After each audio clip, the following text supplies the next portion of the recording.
Já está gravando a aula aqui.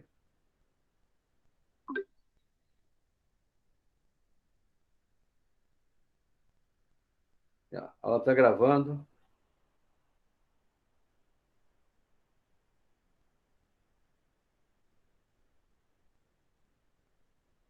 Está aparecendo para vocês aí?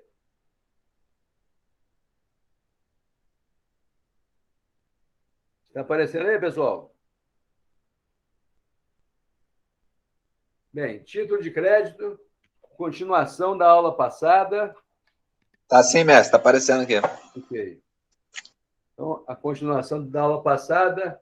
Inclusive, nós agora, a gente vai terminar hoje esse slide. Antes da gente entrar no slide 2, nós vamos aí fazer aquelas 4 questões que eu passei para vocês e mais algumas que nós vamos passar aqui agora para a gente fechar esse assunto introdutório sobre título de crédito.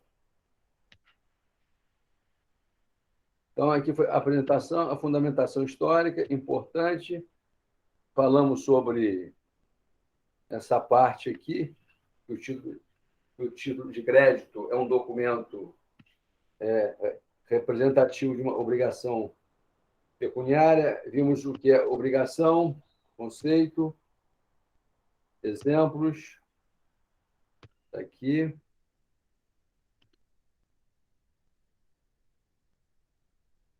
Necessidade da circulação de crédito. Uma grande, só para a gente ressaltar, uma grande característica dos títulos de crédito é a sua circulação pelo endosso. E essa circulação, ela foi o que nós falamos e discutimos na aula passada, ela tem o objetivo maior de incentivar os negócios jurídicos e dinamizar a economia, os sistemas econômicos. Está aqui. Exemplo de título de crédito que nós temos é o cheque, a nota promissória, a letra de câmbio. Falamos sobre a legislação. Aqui a gente tem que parar aqui, porque isso foi o último assunto que nós falamos semana passada, para nós adentrarmos na aula de hoje. Falamos sobre a primeira legislação do Brasil, que foi a 2044, de 1908.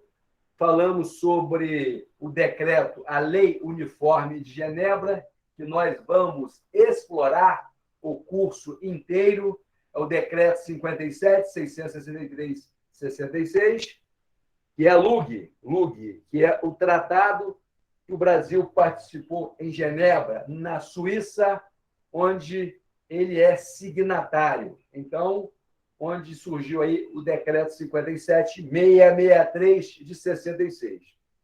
Vamos falar mais a miúde sobre as leis, a lei da duplicata, lei especial, lei 5.474 de 68, e a lei do cheque, a lei especial do cheque, que é a lei 7.357 de 85. Bem, como nós falamos, importante observação. A LUG, ou seja, a Lei Uniforme de Genebra, ela serve esses títulos de forma subsidiária. Então, a LUG ela vai subsidiar as leis especiais, seja da duplicata, seja do cheque.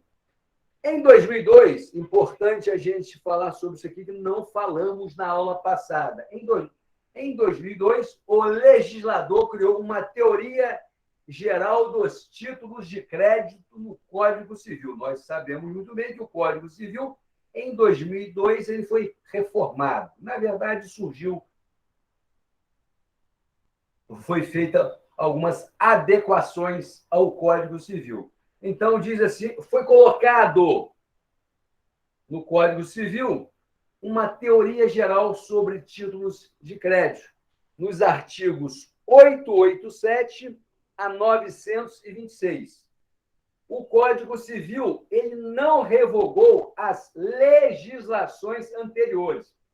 É importante a gente entender isso aqui.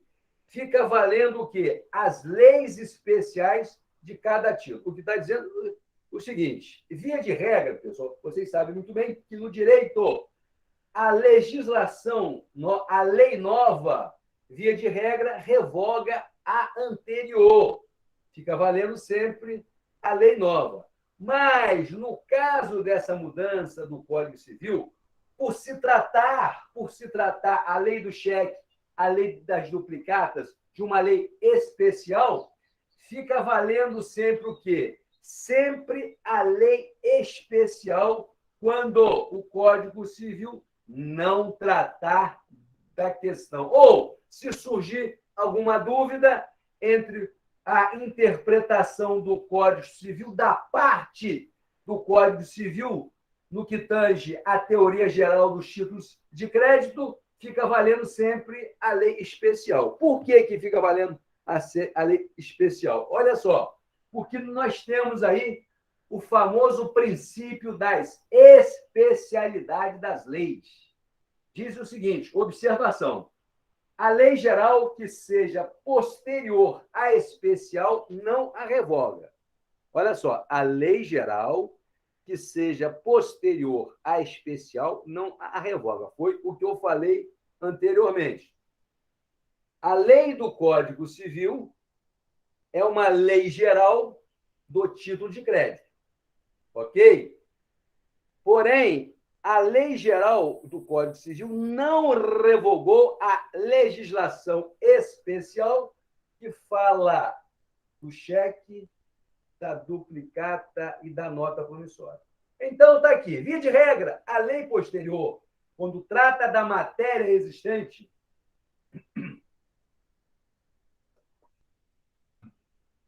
repetindo aqui, via de regra, a lei posterior, a lei que vem depois, quando trata da matéria existente na anterior, provoca o quê? A sua natural revogação. Todavia, se a lei posterior for uma lei geral, ela não revoga a legislação especial, porque existe um princípio no direito chamado de princípio das especialidades das leis. Esse princípio, ele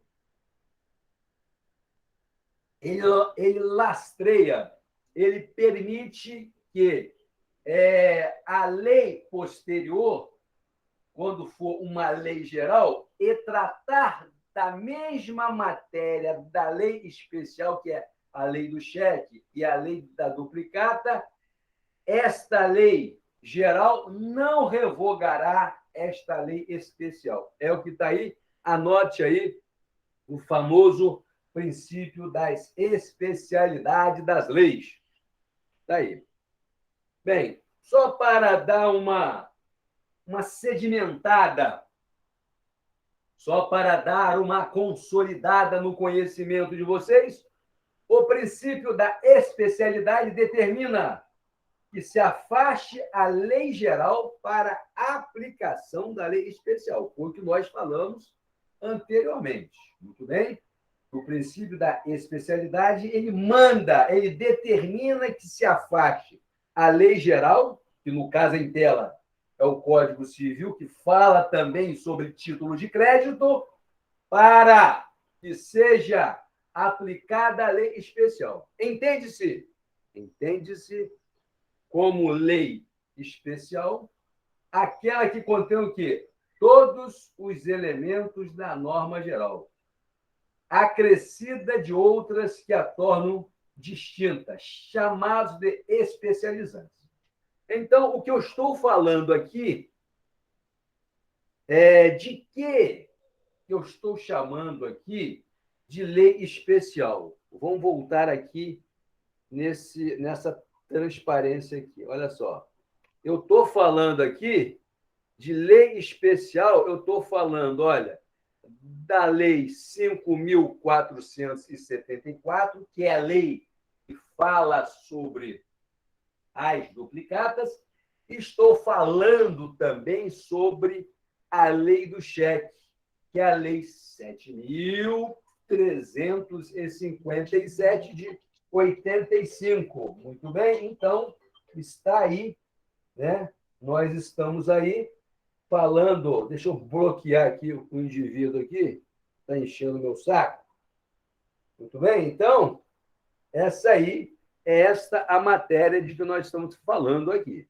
Só para vocês não terem dúvidas mais sobre esse assunto.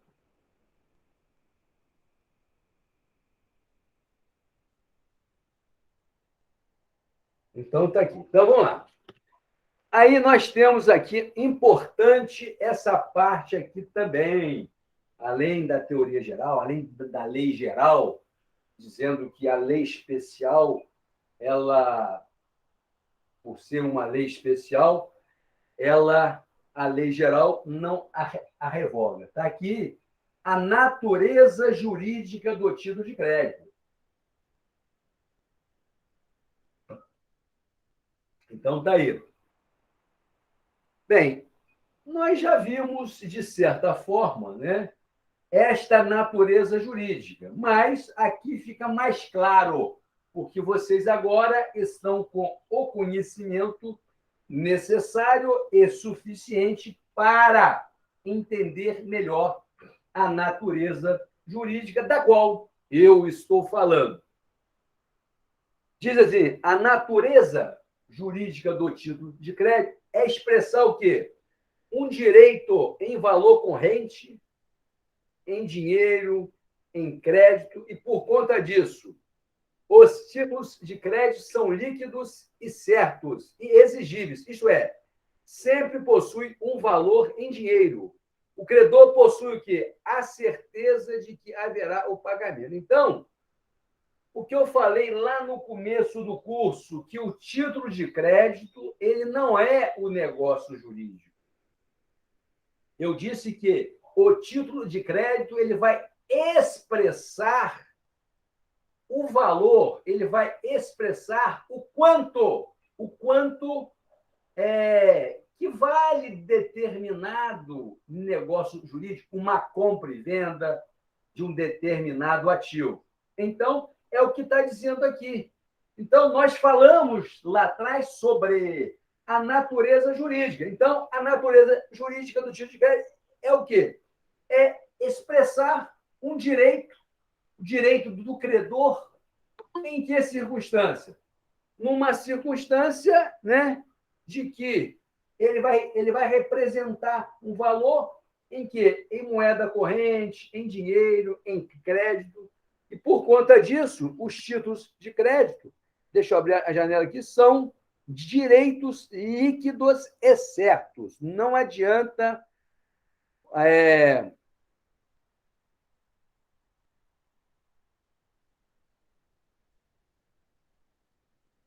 nós temos no direito pátrio uma legislação que dá totalmente respaldo à pessoa que está de posse de um título de crédito, seja cheque, seja duplicata, seja nota promissória, seja letra de câmbio. Ele terá que ser honrado pelo ditame legal. Muito bem? É o nosso ordenamento jurídico que contempla essa exigibilidade, ele diz que os títulos de crédito são líquidos e certos. Então, eu estando de posse de um cheque, de uma duplicata e de uma nota promissória, reiterando, e uma letra de câmbio, posso ficar tranquilo porque eu vou receber. Se não receber de uma forma amigável, eu vou buscar o judiciário, eu vou buscar o meu direito, porque ele será honrado. Está aqui. Muito bem. Importante aqui também, para a gente fazer as nossas questões aí. É importante a natureza jurídica, vocês guardarem isso aí. E também o conceito de título de crédito. Então, nós temos aqui o seguinte: nos conceitos clássicos que são dados aos títulos de créditos, pode-se dizer que este é o quê? Um documento abstrato e autônomo, através do qual se representa o quê?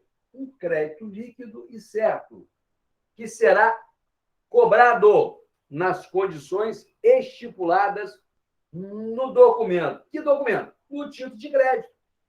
As condições de receber, o dia, a data, o prazo estarão todas exaradas, todas registradas, todas redigidas sobre o título de crédito.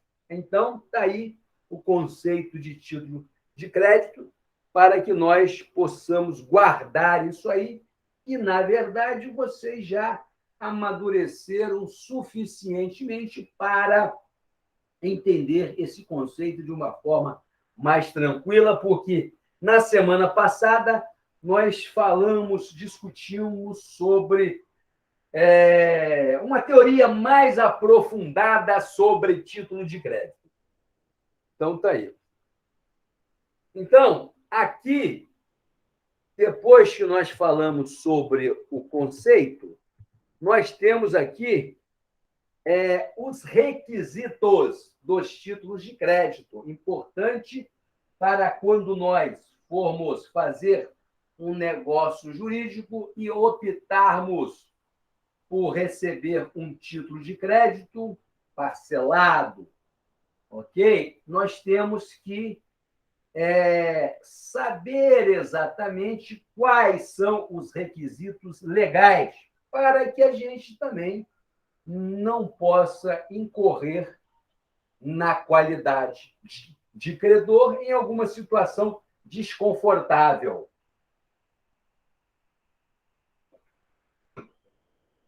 Então, tá aí. Olha só. Isso o primeiro requisito é o que nós cansamos de falar. O título de crédito representa sempre o quê? Sempre um negócio jurídico. É uma forma de se contrair uma obrigação. Aí nós falamos sobre a natureza jurídica agora, de que ele representa um negócio jurídico em forma de moeda corrente, seja em forma de crédito, para que a gente possa entender melhor. Sendo assim, os requisitos para a validade dos negócios jurídicos previsto no artigo 104 do Código Civil. Quais sejam, olha só, os requisitos previstos no artigo 104 do Código Civil, que vocês estão cansados de saberem. Ou seja, nós temos aí agente capaz, objeto lícito possível, determinado ou determinável em forma prescrita onde? E não defesa em lei. Também se aplicarão aos títulos de crédito. Então, o artigo 104, lá do Código Civil, ele também faz parte do contexto do título de crédito. Muito bem? Então, aí, a despeito de surgir um negócio, o título de crédito é o quê, pessoal? É um ato unilateral de vontade, ok? Eu aceitarei ou não, eu vou emitir, vai depender de mim. Depender de mim. Agora, eu tenho que cumprir os requisitos que está lá no artigo 104. Eu tenho que verificar se eu estou pegando um título de crédito de um agente capaz, se o objeto é lícito. Então, há essas nuances ou variáveis, como queiram se posicionar, para que eu possa aceitar um título de crédito no negócio jurídico. Porque eu posso simplesmente vender um apartamento e não aceitar o cheque de determinada pessoa. É um direito que eu tenho como vendedor, como o credor de um negócio jurídico. Ok? Então, é um ato unilateral. Deixa eu abrir a porta para mais um chegar.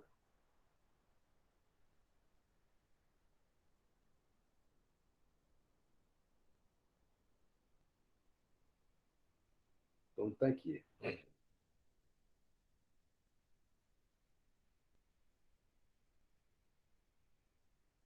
Vou voltar aqui. Tá aqui. Então, tá aí. Aí. Então, está aqui requisito. Muito bem. Então, o título de crédito ele vai representar o negócio, né? Ou a transação negocial. Ou seja, apenas a vontade do devedor é manifestada no título. Ok? A vontade do devedor, vou chegar a um acordo, tal, e eu vou pagar, olha, eu estou devendo, você é o meu credor, eu vou pagar nessas condições. E é manifestada no título de crédito as condições, né? E outras nuances mais. Muito bem. Agora, nós temos aí requisitos específicos, de acordo com o Código Civil, a lei geral. Estou falando agora do Código Civil, que nós vimos lá atrás. Em 2002, ele colocou entre os seus artigos uma teoria geral sobre título de crédito. Então, está aí os requisitos específicos a ser observado de acordo com a lei geral, Código Civil. Claro, no título de crédito, você tem que ter o quê? A assinatura do devedor, a manifestação de vontade do devedor. Repetindo aí, ato unilateral. Exceção é a duplicata. Por que a exceção é a duplicata, pessoal? Porque a duplicata, nós podemos, ela é emitida automaticamente. Por que eu digo isso? Se eu comprar, por exemplo,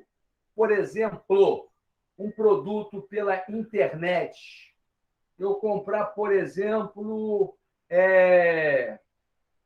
um produto, né?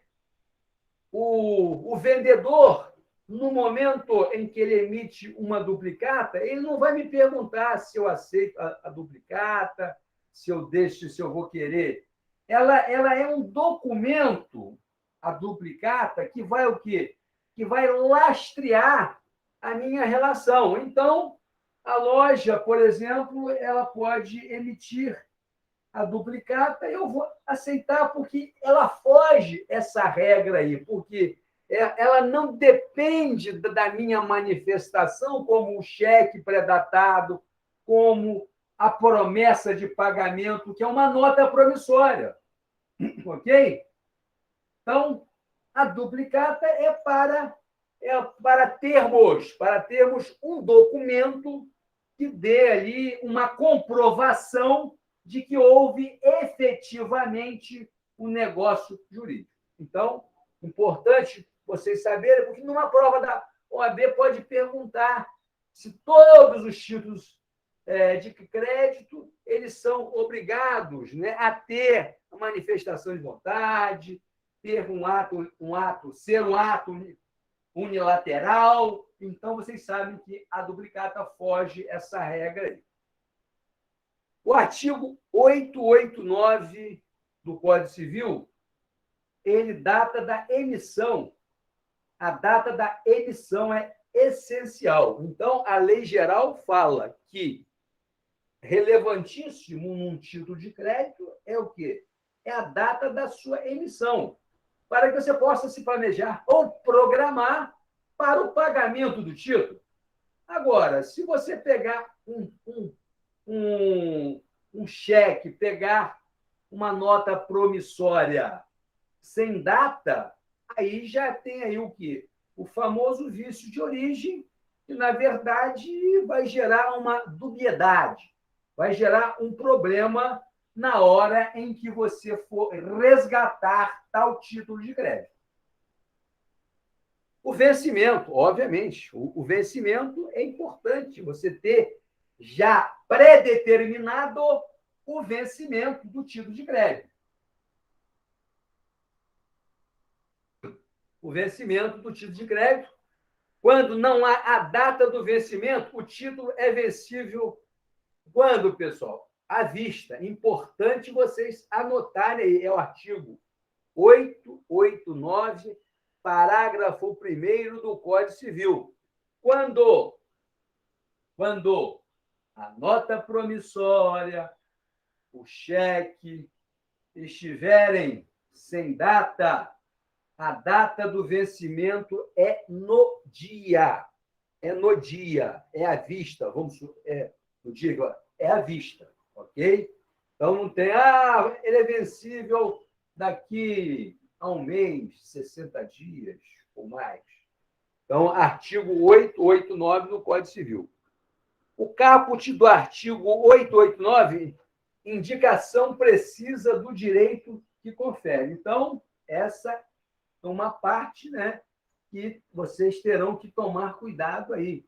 O direito, né, o direito que está sendo ali atribuído, né, conferido na relação negocial. Bem, um outro importante requisito, segundo a lei geral, que é o Código Civil, local de emissão e de pagamento, ok? Se eu vou emitir na Praça de Campos e vou resgatar, por exemplo, na Praça de São Francisco. Por exemplo, eu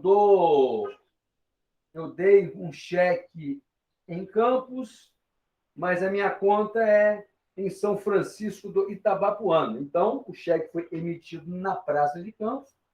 Todavia, o resgate do cheque, eu estou falando do cheque, que é o mais corriqueiro, a nota promissória também, mas, né, o cheque eu vou resgatar lá em São Francisco do Itabapoana, porque a minha agência é a agência que fica sediado naquele local, naquele município, naquele território. Local de emissão e de pagamento, artigo 889, parágrafo 2º. Considera-se, importante, considera-se lugar de emissão e de pagamento quando não indicado no título o domicílio do emitente. Muito bem, importante. Por que eu estou falando isso aqui? Importante em função de quê, pessoal? Dos prazos prescricionais. Muito bem? Então, tem que estar no título, ok? O local de emissão do pagamento, tá? Se não tiver, considera-se lugar de emissão e de pagamento quando, olha só, quando não indicado no título o domicílio do sujeito, do cidadão que emitiu o título. Isso aí é matéria de prova, está na lei, cai direto nessas provas da OAB em concurso público. Anote esse artigo 889, parágrafo 2º. Deixa eu voltar aqui para vocês anotarem também. Artigo 104, é importante vocês anotarem aí. Nós temos aqui o seguinte, vocês olham também, está na nossa transparência aqui, por que esse computador de meu está muito sério?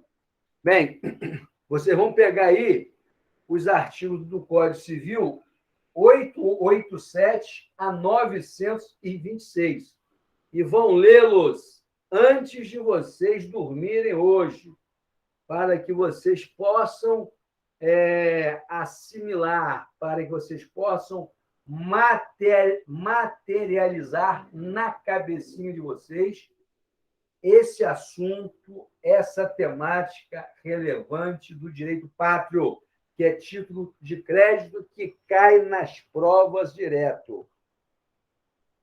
Então, tá aí.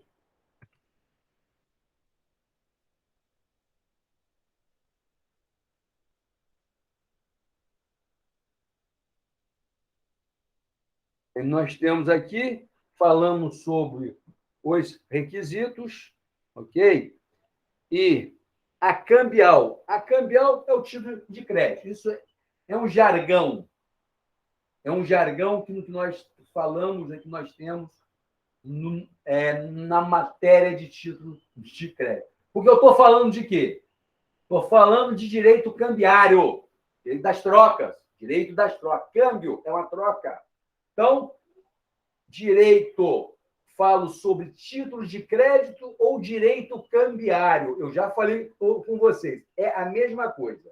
A cambial, ou seja, o título de crédito, emitido ou aceito com omissões ou em branco, pode ser completada pelo credor de boa-fé antes da cobrança ou do protesto. Nós veremos o exemplo. Súmula 387. Então, uma cambial emitida ou aceita com omissões ou em branco pode ser completada pelo credor de boa-fé antes da cobrança ou do protesto. Nós vamos ver um caso concreto em que envolve essa situação aqui. Exemplo daqui. Bem, é comum, pessoal, é comum, aí está o exemplo. É comum as empresas, os CNPJs, contraírem empréstimo nos bancos. Muito bem? Empréstimo de capital de giros, empréstimo para pagar alguma aquisição feita no mercado. E, todavia, o banco, o gerente do banco, ele pede a esta pessoa que está contraindo o empréstimo, o gerente do banco pede o quê? Uma nota promissória em branco. Olha só. Ah, professor, como que eu vou dar uma nota promissória em branco a uma determinada pessoa? Bem, pessoal, você está dando uma nota promissória ao gerente de uma instituição, o banco, tá certo? O banco. Aí, se porventura essa nota promissória ela está garantindo o empréstimo que você está fazendo. Se por acaso você não honrar esse empréstimo ou você atrasar, o banco pode fazer o quê? Ele pode preencher a nota promissória e resgatar o valor que você está pegando emprestado. Por que ele pode fazer isso? Porque está previsto na legislação. Então, eu vou ler aqui para vocês um exemplo do qual eu narrei aqui agora. Olha só, eu disse empréstimo, né? Então, está aí. Nos contratos de crédito especial com os bancos, é comum o pedido de nota promissória assinado, né? Assinado, importa ressaltar. Ela está o quê? Olha só um detalhe. Ela está vinculada ao contrato de crédito, ok? Olha só, para que caso o cliente não pague o banco, extrapole o quê? O limite pré-estabelecido, muito bem, o gerente pode o quê? Pode preencher a nota promissória com o valor relativo ao débito cobrado, ao débito para cobrá-lo. Muito bem? Todavia, se o título for preenchido de má-fé e circular, tal fato não pode ser oposto a quem recebeu de boa-fé, a terceira de boa-fé. O Código Civil não fala sobre isso. Muito bem? Então, o que eu estou dizendo aqui é o seguinte: existe uma súmula, a súmula 387, que diz que o credor de boa-fé, que eu estou salientando aqui, é o banco onde eu peguei um crédito ok? E eu dei uma nota promissória ao gerente, assinei sem data e, se porventura eu desonrar o contrato que eu fiz com o banco, o gerente faz o quê? Ele faz o preenchimento da nota promissória e vai resgatar o valor. Todavia, esta nota promissória, ela tem que estar o quê? Vinculado ao contrato de mútuo, vinculado ao contrato de crédito, para que, né? Por quê? Porque o gerente é uma pessoa de boa fé, ok? É isso que a súmula está aqui deixando claro, ok? Então, nessas situações,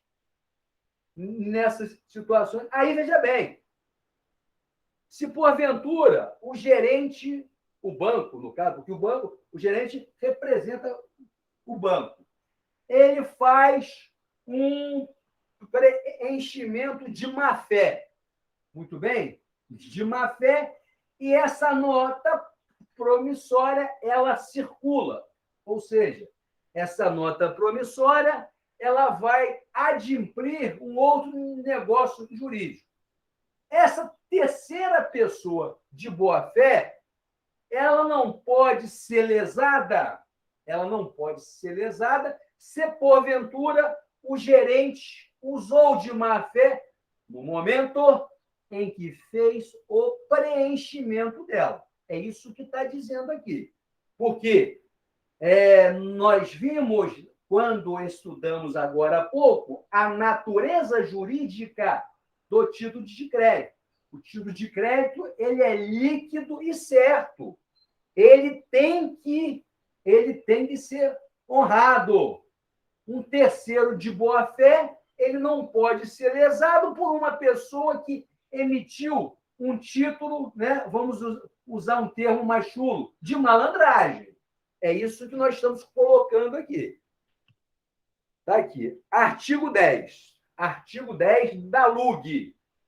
Artigo 10 do Decreto 57.663, de 66. A Lei Uniforme de Genebra. Então, está aí. Diz assim o artigo 10 da LUG. Se uma letra incompleta no momento de ser passada tiver sido completada contrariamente aos acordos realizados, não pode a inobservância desses acordos ser motivo de oposição ao portador, salvo se este tiver adquirido o quê?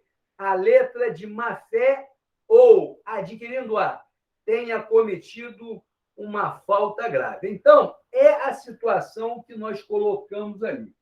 No caso do terceiro de má-fé, ele não pode, de boa-fé, no caso do terceiro de boa-fé, ele não pode ser lesado ou prejudicado por um cidadão que emitiu um título de crédito de má-fé com algum vício só para lesar o terceiro. Eu peguei aquele título, eu quitei um negócio jurídico meu, eu não posso ser prejudicado. A legislação me garante isso. Ok? A legislação garante essa. Bem, aqui a gente encerra essa parte aqui. Eu vou pedir a vocês para que me façam, por gentileza, os exercícios que estão aí. Façam, por gentileza, para a gente conferir esses exercícios aí que eu passei para vocês. Esses 4 exercícios, para que a gente possa fazer uma discussão sobre eles. Eu vou colocar aqui no nosso chat mais 2 ou 3 exercícios para que a gente possa também exercitar. Agora, eu vou suspender aqui, a gravação, que a gente vai discutir os exercícios. Um minuto só, para aí.